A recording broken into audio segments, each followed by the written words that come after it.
Hey guys, thank you for joining me for another time of studying God's Word together. Today we're going to be in Genesis chapter 32 as well as chapter 33.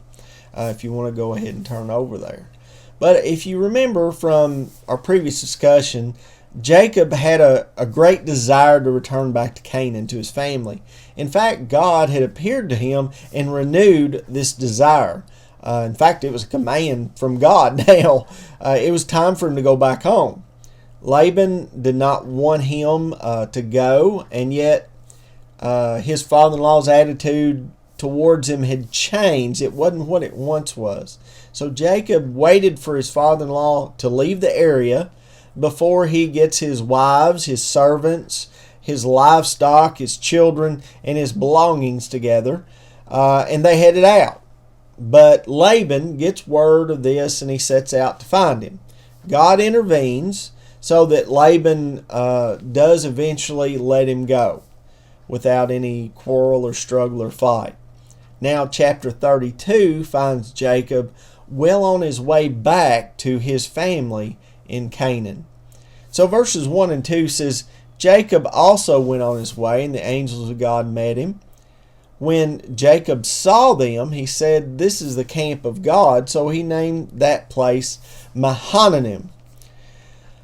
This brief mention of the angels of God brings up a whole lot of questions that are certainly going to go unanswered. Some believe that maybe one of the members of this group is one that he'll wrestle with later on in chapter 33. We'll get to that, but they think maybe it's the pre-incarnate Christ himself.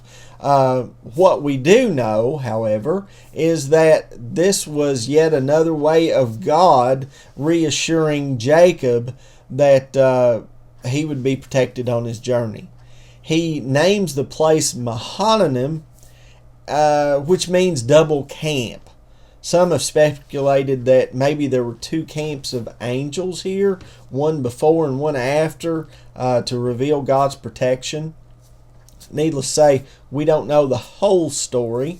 We can't answer all these questions, but we're given enough to know that God is with him. God had called him to go back to his family, and he was with him along the journey. So verses 3 through 5 says, Jacob sent messengers ahead of him to his brother Esau in the land of Seir, the country of Edom. He instructed them, "This is what you are to say to my master Esau. Your servant Jacob says, I have been staying with Laban and have remained there till now. I have cattle and donkeys, sheep and goats, men servants and maid servants. Now I am sending this message to my Lord, that I may find favor in your eyes." Jacob was pretty shrewd here. He wanted to test the waters, so he sent these messengers out before him. They would go to his brother Esau and see what kind of reception he could expect. Since the term messengers is plural, maybe he sent out multiple messengers for a reason, hoping if some were attacked, at least some would survive and come back to warn him of what was awaiting him there.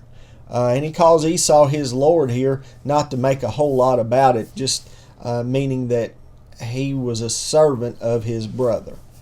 Verses 6 through 8 says, When the messengers returned to Jacob, they said, We went to your brother Esau, and now he is coming to meet you, and 400 men are with him. In great fear and distress, Jacob divided the people who were with him into two groups, and the flocks and herds and camels as well. He thought, if Esau comes and attacks one group, the group that's left may escape. Oh no, I'm sure that's what Jacob is thinking at this moment, as his messengers return back with him with the word that Esau's coming to meet you, and he's got 400 men with him, a small army.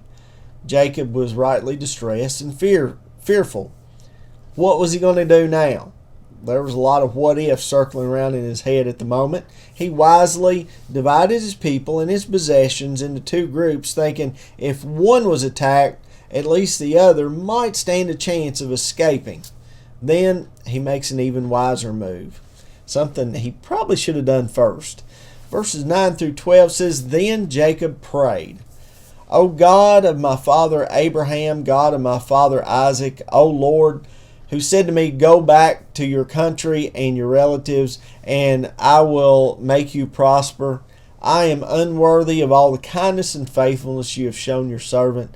I had only my staff when I crossed the Jordan, but now I have become two groups. Save me, I pray, from the hand of my brother Esau, for I am afraid he will come and attack me, and also the mothers with their children. But you have said, I will surely make you prosper, and will make your descendants like the sand of the sea, which cannot be counted. Jacob goes to the Lord in prayer for the situation he is getting ready to face. Smart move. God knows the intentions of his brother Esau, and God alone can protect Jacob from his brother's intentions, and if they were murderous. Notice that if in this prayer, Jacob acknowledges God for who he is, he recalls God's promises to him, he admits his unworthiness, he asks for salvation, and then he reminds God again of the promises that he had made to Jacob, as well as Abraham and Isaac as well. Prayer should always be our first course of action, don't you agree? Not our last. Our first, not our last. Or not after everything else has failed. Verses 13 through 23 says, he spent the night there, and from what he had done with him, he selected what he had with him, he selected a gift for his brother Esau. 200 female goats, 20 male goats, 200 ewes and 20 rams, 30 female camels with their young, 40 cows and 10 bulls, and 20 female donkeys and 10 male donkeys. He put them in the care of his servants, each herd by itself, and said to his servants, go ahead of me and keep some space between the herds. He instructed the one in the lead, when my brother Esau meets you and asks, to whom do you belong and where are you going and who owns all these animals in front of you, then you are to say, they belong to your servant Jacob. They are a gift sent to my lord Esau, and he is coming behind us. He also instructed the second, the third, and all the others who followed the herds, you are to say the same thing to Esau when you meet him. And be sure to say, your servant Jacob is coming behind us. For he thought, I will pacify him with these gifts I am sending on ahead. Later, when I see him, perhaps he will receive me. So Jacob's gifts went on ahead of him, but he himself spent the night in the camp. That night Jacob got up and took his two wives, his two maidservants, and his 11 sons, and crossed the ford of the Jabbok.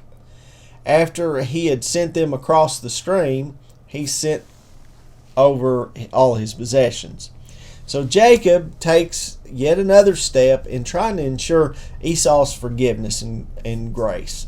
He selects groups of animals from his own livestock as gifts to his brother. Each group would be separated and would come in waves, and hopefully these waves would eventually overcome Esau if he was in fact still mad. Perhaps he would have compassion on his brother because of these gracious gifts. If he had intended on killing Jacob before, just maybe this would change his mind. Just maybe it would pacify him. Well, night came, and Jacob sent everything he owned, as well as his wives, servants, children, across the stream or river ahead of him. And this sets up quite an extraordinary meeting between Jacob and an angel of God. Verses 24 through 30 says, so Jacob was left alone, and a man wrestled with him till daybreak. When the man saw that he could not overpower him, he touched the socket of Jacob's hip, so that his hip was wrenched as he wrestled with the man. Then the man said, let me go, for it is daybreak. But Jacob replied, I will not let you go unless you bless me. The man asked him, what is your name? Jacob, he answered. Then the man said, your name will no longer be Jacob, but Israel, because you struggled with God and with men and have overcome. Jacob said, please tell me your name. But he replied, why do you ask me my name? Then he blessed him there. So Jacob called the place Peniel, saying, "It is because I saw God face to face, and yet my life was spared." I have to wonder why Jacob was found wrestling with this man, or rather the angel, as we'll find out. Could it be the pre-incarnate Christ, as some believe? Whatever the case, who started the fight? That's what I want to know. Jacob wouldn't give in or give up. He recognized the other man as some sort of heavenly visitor and desired the Lord's blessing so much he continued to struggle and struggle and struggle and wrestle throughout the night. This visitor changes Jacob's name to Israel.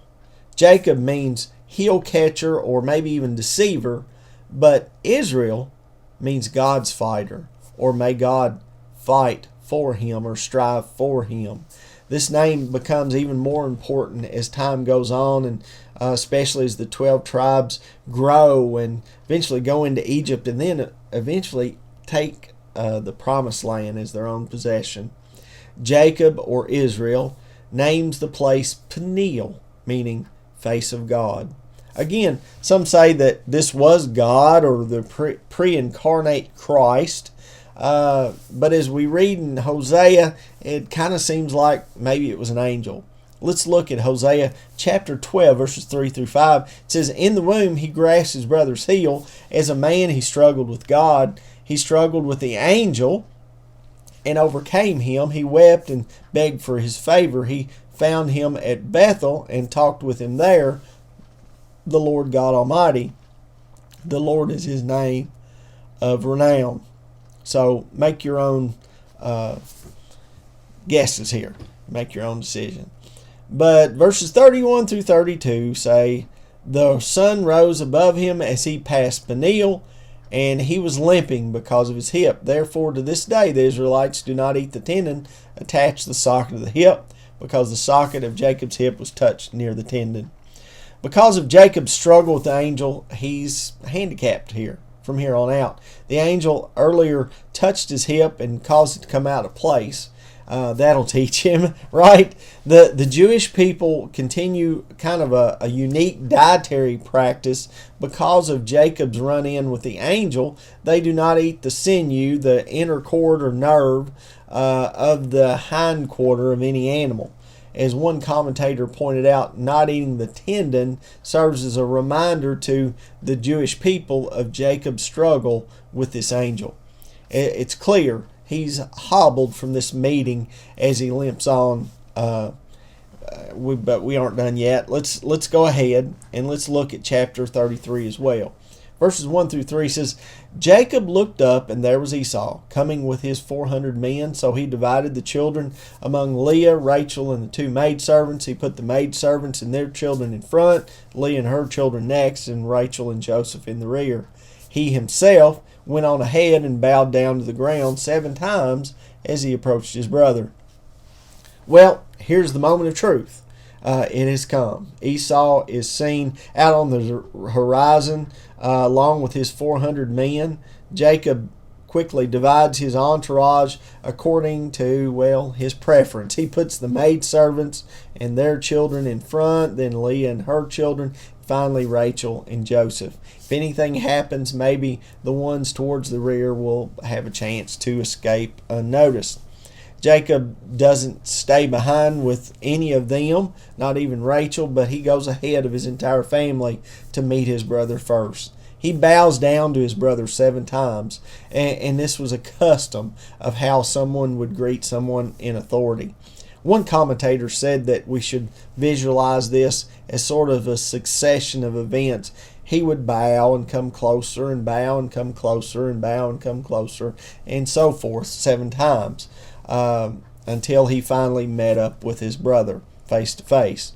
Jacob and his entire family didn't really know what to expect here. They would soon find out. Verses 4 through 7 says, "But Esau ran to meet Jacob and embraced him. He threw his arms around his neck and kissed him, and they wept. Then Esau looked up, and he saw the men, the women, and children. 'Who are these with you?' he asked. Jacob answered, 'They are the children God has graciously given your servant.' Then the maidservants and their children approached and bowed down. Next, Leah and her children came and bowed down. Last of all, Joseph and Rachel, and they too bowed down. What a really touching scene. Though the life of Jacob had seen many ups and downs, twists and turns, this had to be one of the highlights, one of the greatest moments. His brother doesn't attack him, but he gives him a big hug and kisses him as they weep together.